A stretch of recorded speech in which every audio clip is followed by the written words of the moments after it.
St. Jude, FedEx St. Jude Championship. Entering the Mayo Experience. Mayo Experience. Mayo Experience. Mayo Experience. Experience. Welcome to the Pat Mayo Experience, presented by Underdog. FedEx St. Jude Championship. First round of the FedEx Cup playoffs, research, course breakdown, and more. I'm going to be in Memphis this week, so if you are at the course on the Friday, I think Rick and I are going to do a meetup with people at the course at some sort of venue that the PGA Tour is providing. It's going to be a great weekend. Excited to go to Memphis. Not excited to be in what we would call in Celsius, like 40-degree heat. I'm not used to that, although I do love the heat. It might still be a bit much, especially with that sort of humidity. We'll see how that ends up going. I just don't want to be walking around like Robert Garrigus or Lucas Glover, where you just look at me from behind and there's just sweat going on the entire time. Maybe I'll keep a running count of what's going on with the players there this week, but that's what we're doing. We'll be at the course this week. Smash a like and sub to the channel. In the comment section this week, I am going to be running an NFL Survivor, and we're trying to work out the pricing for it. So I guess it really comes down to how much money do you want in the prize pool and how much money do you want to compete against. I think that the one and done $250 entry where you can have up to 5 entries and $1 million in the prize pool sounds pretty good to me. Or they might want to do like $500K with a $50 buy-in, maybe like a 10 or 15 max entry and only $500K in the prize pool. So it's a lower price point playing against more people for potentially less money, or fewer people, $250, but $1 million as the guaranteed prize for that. Let me know in the comment section which one that you would rather play in. I'm on team 250, but that's me. I'm not indicative of everyone who's going to be playing in this, so just want to get a heads up on that. That's coming very soon. I got rankings for football coming next week once I get back with Jake and Ian. We'll have football this week for props, a few win totals, and player stuff going on. Code Mayo at Underdog. We're going to be taking a few of those from Underdog. And the Custies are this week as well, so keep that. Set your reminders right now on the account, because that's one you're going to want to watch rather than listen to. And maybe you want to do both. It would really help me out if you did do both. That's always a great visual show. Me and Cust in studio. Jeff and Garion on the line. We already recorded it. It's hilarious. One of the better shows in a while. Just like last week's Cuss Corner. Very, very good as well. What else do we got going on? Oh yeah, the Wyndham Championship has not yet concluded. Could be a very big week for Jeff and anyone who backs Cam Young out to a gigantic lead going into the final round. Jeff has Cam Young, Nico, and Kirk. So 1, 2, and 3 on the leaderboard. Fingers crossed that one of his guys gets across the finish line. I'm still hoping for a Cam Young meltdown and a Chris Kirk win. I have Kirk and Koiven, so I'm probably not going to hit an outright winner for the 80 millionth consecutive tournament. However, if they both get inside the top 5, we're looking at a pretty profitable week here. So hopefully they can just at least Chris Kirk. Just finish inside the top 5, Chris Kirk. That's all I'm asking for you. After he doubled number 2 on Saturday, I was like, oh no, here we go. Especially after starting out with a birdie. It's like, oh, maybe he's the one who can go on the run. My excitement lasted for all of, I don't know, 1 minute and 18 seconds after that. Then double bogey is put on the card. But 2 good days there. We could be looking at a very profitable Wyndham Championship for me. And then for you, if you followed along with so many people who took Cam Young this week, or even Nico, who was a very popular pick as well. Hopefully one of those two can get across the finish line, get some money before the playoffs end up starting this week in Memphis, or before football season. Go reinvest. This show is the walkthrough today is going to be provided by BetSperts Golf using the Rabbit Hole tool. I already talked about over the past few weeks how I've joined BetSperts Golf. I repurchased Fantasy National and then was able to basically facilitate a merger between Fantasy National and BetSperts Golf. If this is the first you're hearing about it, Fantasy National is still working. I'll show you my model from Fantasy National on this show that I've had from previous years as well. It's going to remain an independent site until we can get the merger full. At that time, anyone who has a Fantasy National membership will get on their current plan, which is going to be cheaper than anything at BetSperts Golf that's going on right now. But until the merger, you'll still have to use the sites independently. And we're going to take the best Fantasy National tools and incorporate them into the Rabbit Hole. But I'll be showcasing a lot of those very powerful Rabbit Hole tools today if you want to join along. So That's enough for me. Let's talk about the field at the St. Jude. Rory is not playing, so it's only going to be a 69-man field. It's very nice, but I would like to see Rory in action. But call it a bye week. He doesn't have to play the first round of the FedEx Cup. He's number 2 in the standings. Frankly, I guess some guys just want to get some reps in, since the last time many of these guys played was at the Open Championship 3 weeks ago. But there's really no need to play in the first event if you think that you can really get it. You're going to make East Lake. Once you make East Lake with the new rules, which I can't even remember what they are for the Tour Championship anymore. I think it's just like an actual tournament. Winner gets it. There's no starting strokes anymore. At least that's what I'm under. I probably should have looked this up beforehand, but the Tour Championship just flummoxes me to no end, that I don't really care. That's kind of the problem with these playoffs. Like, I like this event. 70 guys, no cut, 69 guys, and the 69 best players on tour so far this season. So guys are still jockeying for position at the Wyndham Championship going into the final round. I don't know if it's going in. Maybe Chris Kirk got his spot back right now, but I think that Woodland has played himself in at the moment. Kirk has played himself in at the moment. Kirk's actually been pretty good at Southwind over the years as well, so maybe keep an eye on him. We can lose more money on Chris Kirk. I guess if we don't win money on Chris Kirk this week at the Wyndham Championship, that means he has fallen outside of the top 5, which I think means that he didn't get himself into the Wyndham Championship field. So there's usually a 5 out, 5 in, so we don't have the finalized field for St. Jude as of yet, because we're not going to know that until the conclusion of the Wyndham Championship. But let's jump over to BetSports Golf, betsportsgolf.com/Mayo to get 25% off. Also, you can go to 4for4.com/Mayo for all the football products. They have an awesome betting tool. If you get the betting package, you get all season long fantasy, the DFS optimizer, the DFS strategy, and this betting tool, which covers props, spreads, and totals. I've been using it in the beta version. It rules. It's where I've been winning all my WNBA money, and you won't just get football for the betting tool, you'll get every sport for the betting tool. So if you're interested in betting, it's probably the package that you want to get, and you can get 25% off right now with promo code MAYO at 4for4.com/Mayo. But TPC Southwind, as we pull it up right now, let's take a look here.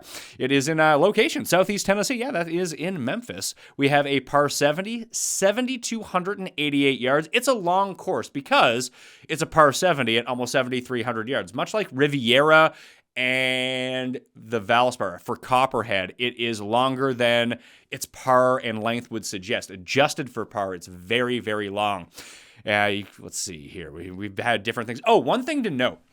When you look at some of the research this week and people start mentioning stats, not so much the content creators were aware of all of this, but this tournament has changed names a lot of times, because when the PGA releases info on this tournament, they're going to go back to what it was. Now that so for a while, it was the WGC FedEx Cup FedEx St. Jude Invitational. That was a 3-year stretch after Bridgestone. So whenever they mention stats from that tournament, they weren't using the FedEx St. Jude or the St. Jude Classic, which is just been around forever, with like Daniel Berger winning back-to-back years, DJ having the walk-off eagle against Andrew Putnam. Fun times at that tournament. Garrigus blowing it on the 18th hole in 2010, allowing for Lee Westwood's only win in America that year, and I think Harrison Frazier won the year before that. Either way, they weren't ever going to reference that tournament. They were going to reference WGC Bridgestone because technically that was the tournament. So they'd be giving you these stats at a course that wasn't even the course that they were playing at. Now what they do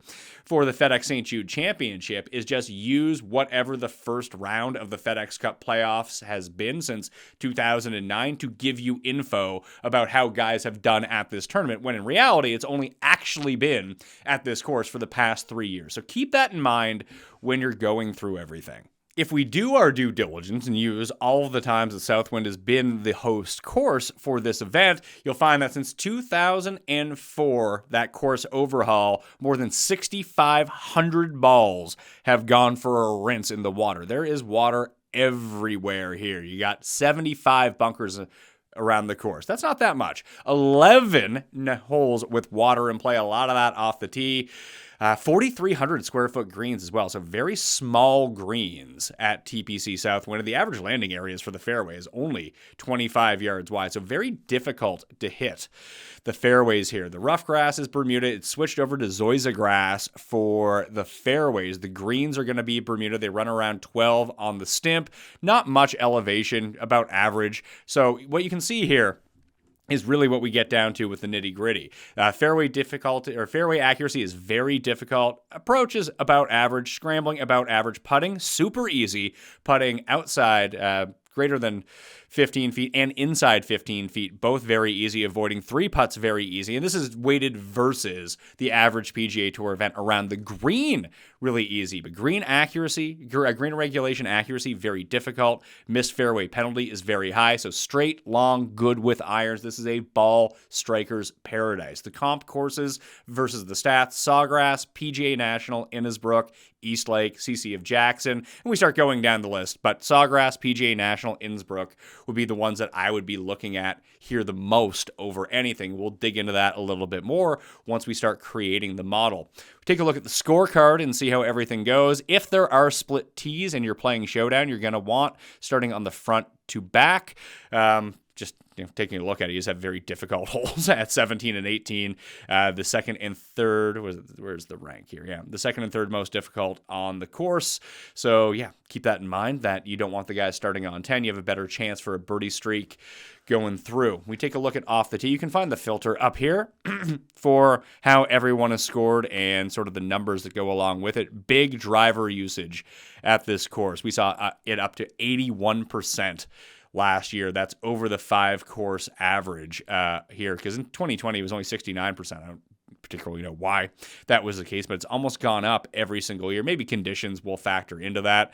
Not that many 320-yard drives, but there were a year ago. Over 15% were there. Driving accuracy, 54%. So driving accuracy has gone down a little bit. Good drive percentage has been right around that 70%. So just keep that in mind. Guys are going to be firing to avoid the water off the tee a lot. Hideki was the winner a year ago. And how did he do it? Let's click over to strokes gained. He won at minus 17. And when we take a look at it, that you're going to want guys basically inside the top 15 off the tee, inside the top 15 on approach. If you can find ball striking mavens, Hideki was able to do that despite being 68th in the field in strokes gained around the green. That's a little bit misleading because he was first in putting by a pretty substantial amount. So he lost 3.3 around the greens. He gained 8.2 on the greens. That kind of goes part and parcel with it, that if you're going to be chipping so poorly, then you start making bombs. Of course, your around the green is going to be low. Then, of course, your putting is going to be pretty high. The rest of the leaderboard, Xander was 7 under in the final round, and that got him into a second-place tie with Victor Hovland. This actually feels like a very good Victor Hovland course. I would say Ludwig as well, that guys that aren't particularly adept around the greens, this is an easier scrambling course than most, especially when it comes to chipping. And there's going to be a lot of chipping. These are very small greens that if you can actually sink some mid-range putts, but you're immaculate ball striking, you can overcome that a lot. But Hideki was only even in the final round last year. He didn't actually have to do all that much. Dunlap, what a 12 months for Nicky Dunlap. He was 5th a year ago, tied with Sam Burns. You had Bobby Mack and Wyndham Clark. Denny, who I watched 3-putt from 1 foot at the Wyndham. Not very typical of Denny. Seamus Power, Billy Horschel, who's still obviously on medical leave. I forget what happened to him, but he's not going to be back anytime soon, it seems. Cantlay, Mav, Will Zalatoris, Akshay were all up there. So it's funny how in a year removed from this tournament, just what is happening with a lot of these players. That's what happened a year ago. The year before that, the Glove won his second of back-to-back tournaments. He won the Wyndham, and then he beat Patrick Cantlay in a playoff at minus 15. Rory and Tommy just missed the playoff. If Cam Young goes on to win the Wyndham Championship, maybe it is time to bet Tommy Fleetwood, because Lord knows it's been the year of guys overcoming everything and finally picking up that first win. Maybe Tommy Fleetwood would be the guy on that list, but you can just see. Let's go back to rank for a second, and you'll just see, let's see, Lucas Glover, actually, he became the one guy. So he's the one guy outside in terms of off the tee who ended up getting it done. Still finished inside of top 20 in approach, but 5th around the green, 12th in putting, 4th tee to green. That's how much he gained around the greens, basically, and was still positive on approach and still above average off the tee, like 31st of 70 players is still going to be, I believe, he gained a stroke off the tee, 2.2 on approach, 3.2, and then 3 over the course of the week in putting. But everyone else kind of did it the traditional way, where you see Rory 2nd and 4th, top 20 grades for Tommy in both, just outside for Cantlay, 12th off the tee, 22nd. Sungjae was 8th and 16th. Taylor Moore didn't have a great week off the tee, but gained a bunch putting and was inside the top 20 for approach. So if you can find that, Russell Henley was 6th at 23rd and 24th. This could be a good Corey Connors venue as well. Just thinking about it, some of the courses that we brought up, be it the Players Championship, even throw Bay Hill or PGA National into that mix, the Valspar where he's had some good run over the years, and he has actually been putting a lot better than maybe you would think. You see, if it's an easier chipping course, that's good for him because he's still not chipping at all, and had a pretty good run at the Open Championship. Lost strokes putting, but before that, like, the putting hasn't been that big of a problem this year versus what it normally is, and the ball striking and approach has been very, very good. If we just go to totals, you can take a look. Listen, almost 7.5 strokes ball striking, over 5 strokes on approach at the Open Championship. This is a course where you want to be long and straight off the tee to give yourself better opportunities to score. It's not like people don't make birdies here. We just saw -17, -15. We'll see how he's done at the St. Jude over the years. T50 a year ago, T6, T28. Let's see, T36. It hasn't been great for him, but a lot of that has to do with just very poor strokes gained approach. He's lost on approach each of the past 3 years at this course, which seems kind of crazy for Corey Connors. But that's where he's at the moment. Henley, Straka lost in a playoff here before. Can't wait to bet Straka again, see him be super mediocre and not have cashed a cent on either of his 2 wins this year because he lost in the playoff to Zalatoris the year before that. It played a little bit tougher that year. -15 was still the winning score. You can see that Zalatoris and Harmon both inside the top 5 in strokes gained approach. Zalatoris 21st off the tee. The putter was pretty good that week. The around the green was not all that great. This probably just means that guys were hitting a lot of greens in regulation, honestly. We look at it because you see around the green 61st for Zalatoris, 41st for Seb Straka, 39th for Brian Harmon. I believe this was the year that JJ Spawn was awesome and then absolutely gas-canned the rest. Where did he end up finishing here? Let's see. JJ Spawn, if my memory serves right, there it is right there. Yeah, he was, I believe, in the final group or second to final group. He shot 78 in the final round to completely eject. That's going to hide how good he's actually been. I wouldn't say at this course, but at sort of comp venues, how good of a year he's having. He's not going to open with all that much in terms of betting odds for the year. So I thought that was pretty interesting to think about, just going back in my memory of guys who have done well. You saw Putnam was 5th there 3 years ago. He also, in 2018, was 2nd, I want to say. Yeah, 2nd by a pretty wide margin, in all fairness, to Dustin Johnson, who had that walk-off eagle. I just thought that was somewhat interesting. This is where you can find all this information on the rabbit hole, by the way. If you're looking for it, it's very easy at the top, and you can sort by strokes gained that way if you want.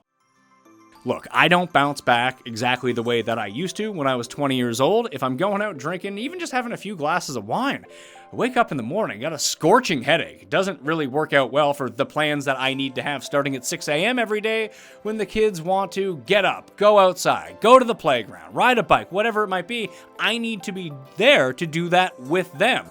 And it used to be I can either have a great night or just have a struggle the next day. That is until I found pre-alcohol.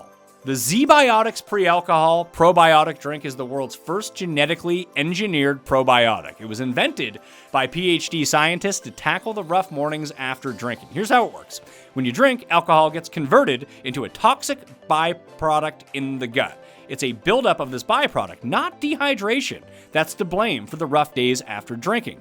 Pre-alcohol produces an enzyme to break this byproduct down. Just remember to make pre-alcohol your first drink of the night. Drink responsibly and you'll feel the best tomorrow.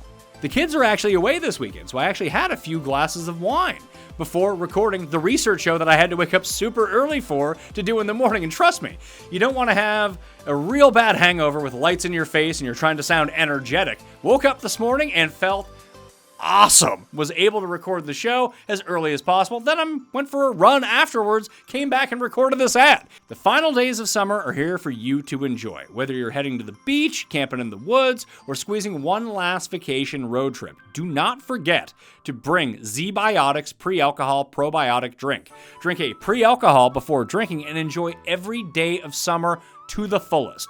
Go to zbiotics.com/PatMayo to learn more and get 15% off your first order when you use Pat Mayo at checkout. ZBiotics is packed with a 100% money-back guarantee, so if you're unsatisfied for any reason, they'll refund your money, no questions asked. Remember, head to zbiotics.com/PatMayo and use code PatMayo at checkout for 15% off. Let's take a look at who has been the better of. Go back, just click on the rabbit hole, pull it up. I'm going to look at, let's see, what do I want to view here? I want to view courses, and I want to view TPC Southwind. So TPC, where are we at? There's a lot of TPC courses. TPC Kuala Lumpur, they don't play that one too much anymore. But TPC Southwind, and we're going to apply that filter, and we're going to go back to the past 5 years from this course. And then we're going to use this filter. So instead of strokes gained off the tee, you can see everything in there. We're going to go finishing position and throw that in. Then we're going to switch over to average. So we can see who has been the best at this course. Berger somehow only played this once over the past 5 years. That's how he was injured. Then he's been playing some poor golf. But we'll take a look. Let's see. He was T5 in 2021. Two-time winner of this event once we start stretching it back and clear the filters on him. But that's what we're seeing from this. So you can take a look at, everyone's making the cut at this point because it's a no-cut event. But the average finish for these guys at the course, you can see their average win percentage, average top 5, top 10. We'll see if that changes a little bit. Average top 10 percentage, Lucas Glover, 2 of 3. Top 10s, Bobby Mack, 1 of 2. Sam Burns, 2 of 4. Top 20 percentage on these guys. So if you're filling out DraftKings lineups, this is a decent, I want to say like floor stack, because you can take a look at that too. That's another option that we have. We can see the floor ceiling percentages. How many times do they gain this many over 1-stroke gain total, 2-stroke gain total, and 5-stroke gain total at this course? And you can do that by stat as well, be it putting. Just take a look at putting. How often per round are these guys gaining over 2 strokes putting? Akshay is 2 for 4 in doing that. Wyndham Clark, 33%, so he's 4 for 12 in doing that per round at Southwind over the years. And we can kind of go the other way too. Who hasn't been doing it? Shane Lowry has never done it in any of his 12 rounds over the past 5 years. Neither is Dietrich in 8 rounds.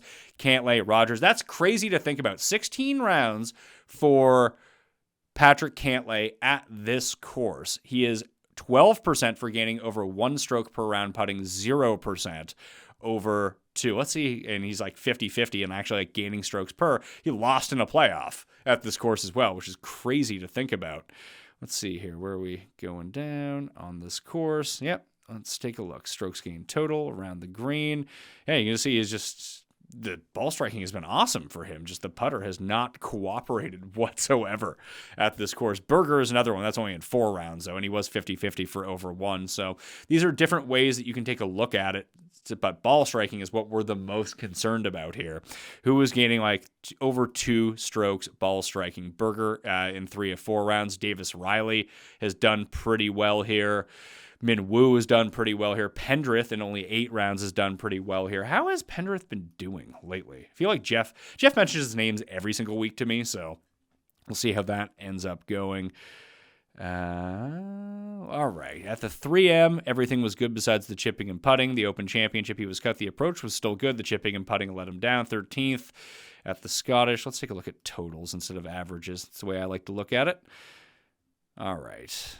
And we keep scrolling down. U.S. Open, the approach was bad. He's been inconsistent, but we do see flashes of upside. And I think that's what we want to see because we know he can putt once he gets it going. We just don't see it all that often. And how did he do at some of the comp courses earlier on this season? Did he play? Played the Players, was okay at the Players. How's he done at Valspar over the years? That's a Keith Mitchell course, if there ever was one. Valspar, he's played it once, was cut. No. So not a lot of history on some of the comp courses. Has played Sawgrass pretty well over the years. So let's see. Hideki, Sungjae, Russell Henley, Jason Day, Scotty Scheffler. There is Tommy Fleetwood. I guess you have the big outlier in the room. Is Scotty just going to continue to roll? Who knows? At this point, like if you want to take some high upside, I would take the high upside of some of the great approach players or great ball striking players. So let's reset everything. We don't need to look at past 5 years, just look at past 5 months, and we're going to start building out the model. And how we do that on this site, you see these plus signs next to everything. What is this? Overall proximity? All right, don't mind that at all. We can also filter by conditions. Maybe let's do that first because I want to get strokes gained total of courses that look like this one the most, instead of just using what we saw. We saw that the field strength for this is going to be strong and very strong. So we're going to turn on those filters. Now, although this is shorter than a lot of courses, we're going to go to long to very long. Actually, you know what? Let's go average and long for this one, just to get a better sample. It is a par 70. We're not going to throw that in because, again, adjusted for par, this is a par 70, but it plays a lot longer. Scoring conditions are average. We don't need to throw that in all that much. It's basically a signature no-cut event. Not too concerned about that. We do have a small to intermediate field size because it's only 69 players. Water danger is going to be average and high. It's going to be high, but we're going to throw an average and high so we get a little bit better. Green size, we're going to go average to small for this and just get out those courses that have the large greens. The fairway surfaces are Zoysia. We just don't see enough of that in order to put it in. But this is where it comes into play. Off the tee club, driver heavy type course. It's going to be difficult to hit the fairways, so average and difficult. Fairway penalty is going to be average and high for this. We're just trying, again, to get a bigger sample of these rounds as possible. The rough penalty is going to be average to high as well. Greens and regulation, average to difficult, and then we get to around the green. To gain around the green is easy to very easy. Scrambling is going to be a bit of a different situation, mainly because if you hit it into the water off the tee, it's going to just imply that it's going to be difficult to scramble because you're not scrambling from a missed green and regulation from 2 feet off the green. You're scrambling from 175 yards out, which is just going to be incredibly difficult. So let's just go there and throw those filters in, like the course condition filters. We have no records of that for anything. Let's go past 2 years and just see the types of players that are doing well there. So we don't have a lot of courses that fit all of these filters. So you can take some out and play around with it. What are the courses that fit these filters? Let's take a look. We got the St. Jude, so the St. Jude is on there. BMW Championship, and maybe that actually has to do, did I have field strength on? So let's get rid of field strength strong and very strong, just to see if that opens up a little bit more for the types of courses that we're looking at. It didn't really over the past 2 years. So just from these, we're going to take this total and take ball striking from here. So we're going to add that to our custom report. We're going to say ball striking, past 2 years, lots of filters. Lots of filters. And that way we can make note of it. We're going to throw it into our model for this.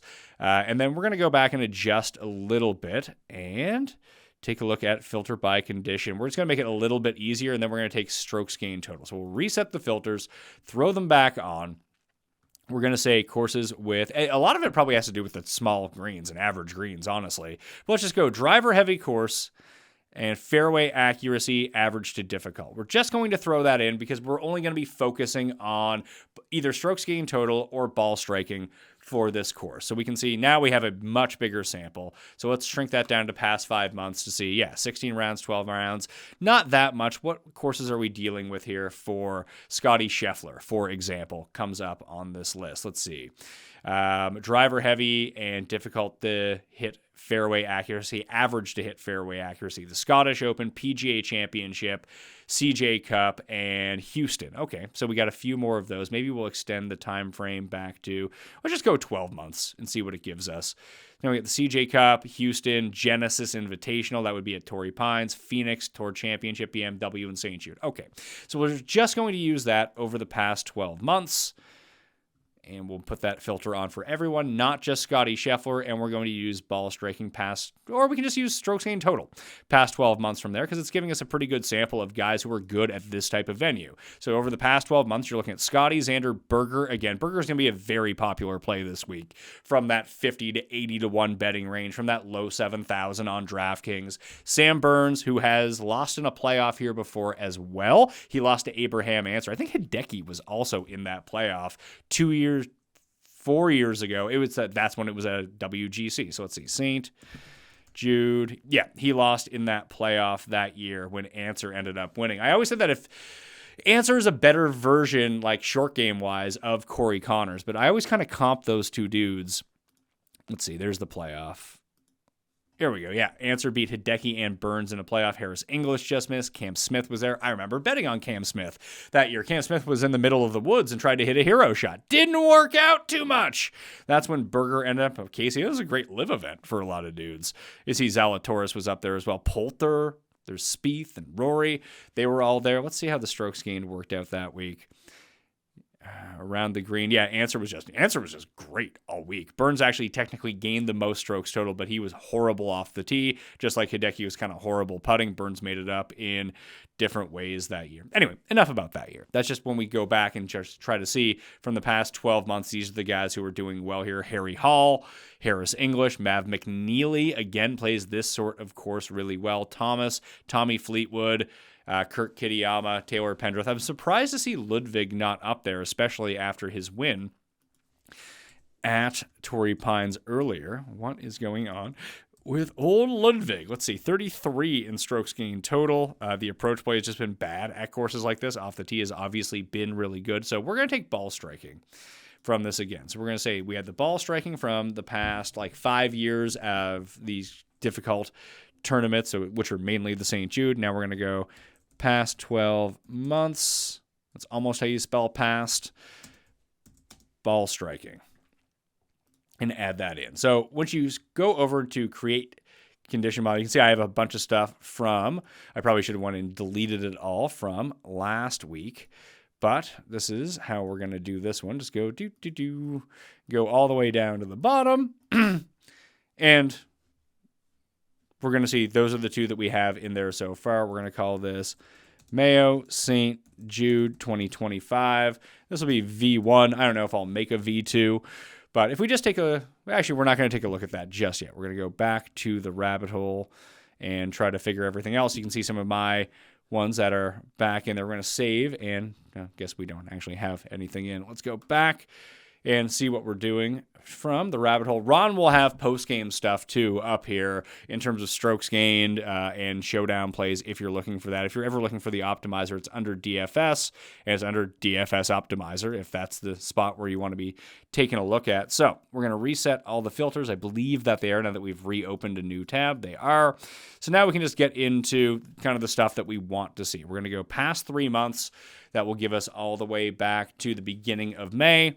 And we can just see strokes gained total, who is doing well. We can also take a look at that ceiling floor filter, or even just average finish of how guys are doing over the past little bit. The average finish, Scotty's averaging over the past 3 months and 8 starts, 3.6 with a 50% win percentage. Matty Fitz, Harry Hall, Harris English, Keegan, Xander, Connors, Goddard, Sam Burns are the only players over that time frame averaging inside a top 25 finish in this field. So the top 10 percentage of guys, Russell Henley actually moves up a little bit more. He has finished top 10 in 4 of his 6 starts. I'm guessing that he probably comes in around 30-1, 35-1 in this field, but interesting to see. Maybe he's a better top 10 bet than outright winner bet here with Scotty kind of lurking around. Straka is still doing really well in those top 10 percentages. What is he, 3 of 7 over that time? So he won the Truist, 3rd at Memorial, and was 7th at the Genesis Scottish. But at the Open, it's not like he was bad at the Open, by the way. We take a look. Like he was, gained a bunch off the tee, gained 1.5 on approach, gained a little bit around the greens, which he doesn't normally do, and lost almost 5 strokes putting. That's pretty atypical. The putter has been bad for him 3 of the past 4 starts, and then fantastic once in Scotland. So let's see how he's actually been doing. We're going to take away those filters of that time frame, and we're just going to click on Seb Straka just to see where he's been at this tournament. Obviously, he has that playoff loss and has played well at PGA National over the years. He has lost on the greens 2 years in a row, but did gain pretty well, and that was the average. He gained, let's see here. All right, 1.5 on approach. Is that what we're doing? Majors only. Click off that. Click off the majors only filter. There's a lot of filters that you can go mess around with here. Click over. Yep. So it's been We take a look at the St. Jude, the year that he was there. Lost to Zalatoris in that playoff.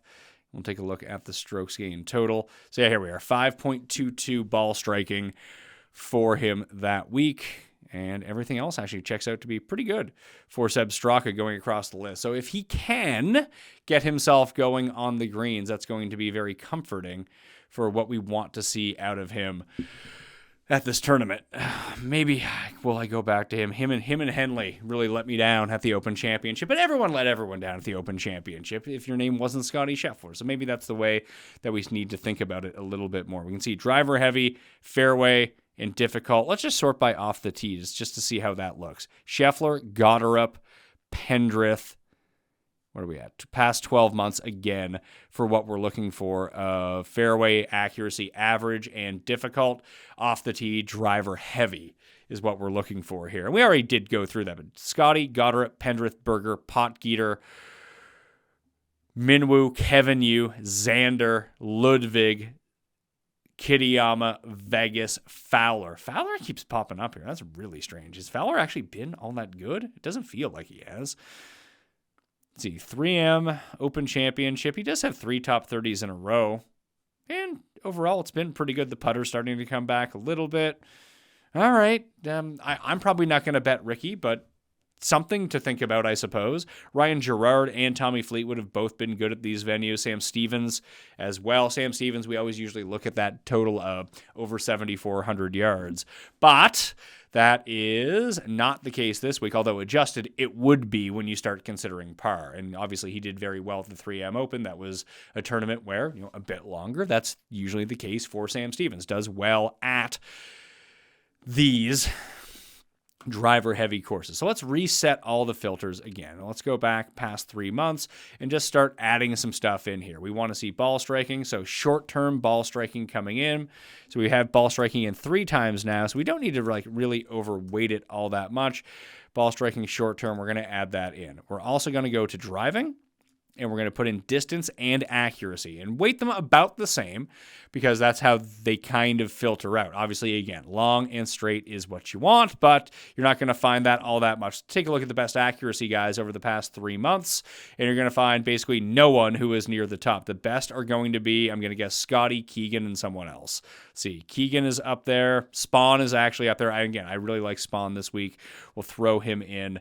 Driving accuracy-wise, distance is a little bit down. Sam Burns is going to be up there. Matty Fitz is going to be up there. Where the hell did Scotty go? Scotty's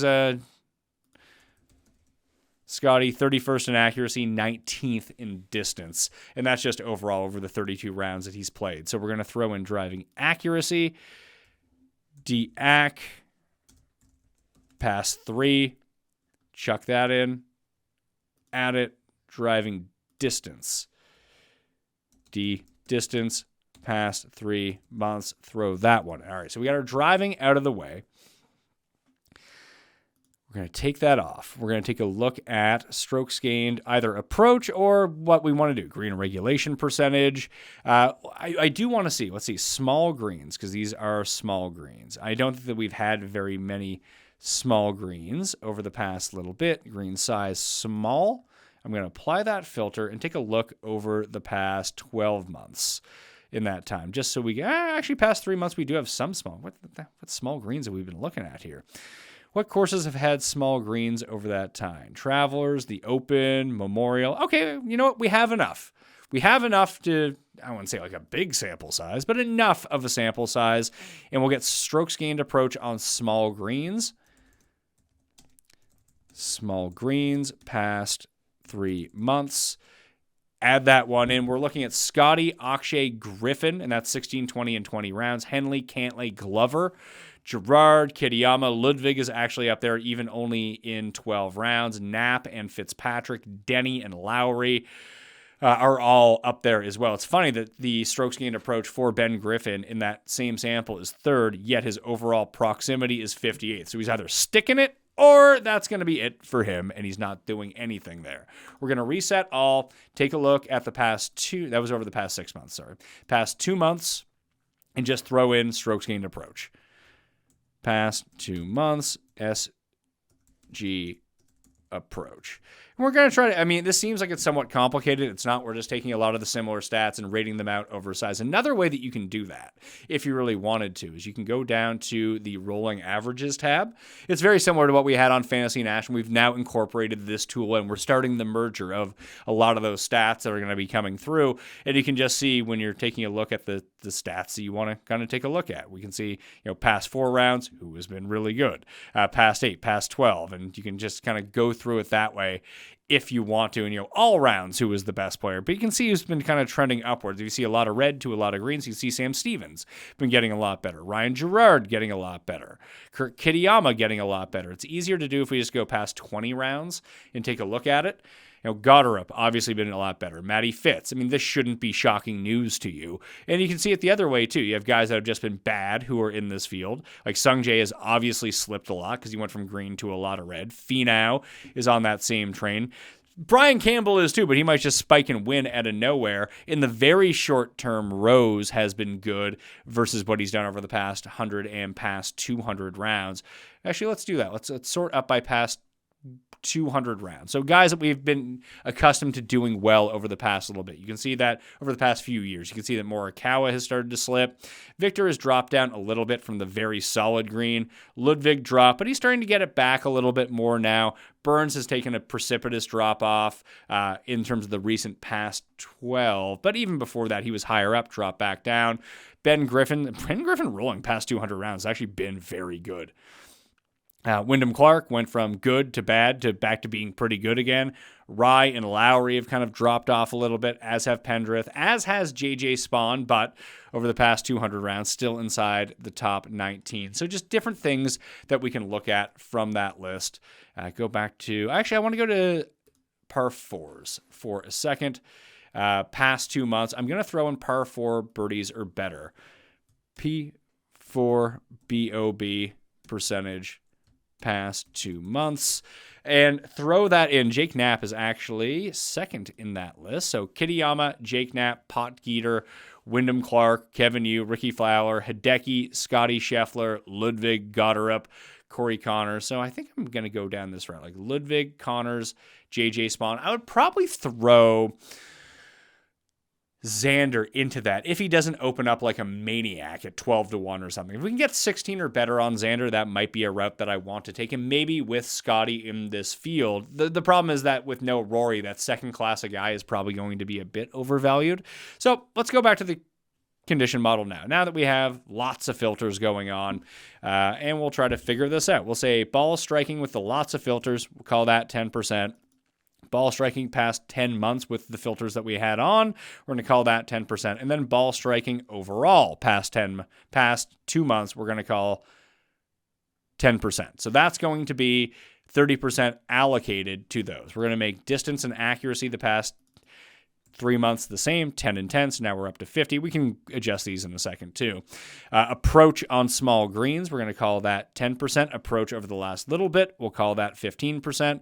And we'll call the key par 4 percentage 10%. So we're going to up accuracy to 15 and up distance to 15. And again, we're going to go the approach for small greens 15%. So now we have a weight of the 3 ball striking, that equals up to 30%, 10% each. The driving accuracy and driving distance, that's going to be at 15%. So we're really just overweighting what guys are doing to get to the green. Because as we've seen, putting is easy here, chipping is easy here. This is what is going to mean the most. And St. Jude. St. Jude, Mayo, 25 V1. There we go.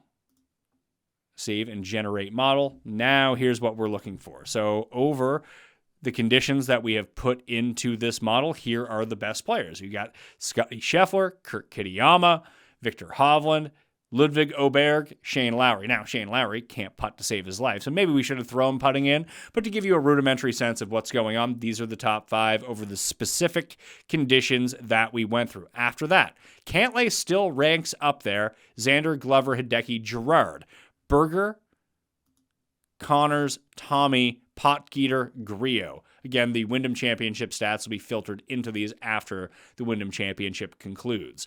Goddard, Griffin, Siwoo, Burns, Akshay. There's JJ Spawn coming in at number 21. You got Henley up there, Knapp, Fitzpatrick, Ryan Fox, Bobby Mack. So that is what we're looking at. You can make your own. Another thing that you can do on the rabbit hole when we click over to it, if you're looking at different rankings. So you can view just different rankings that you can go through from different people. You can see my Wyndham one was saved in here.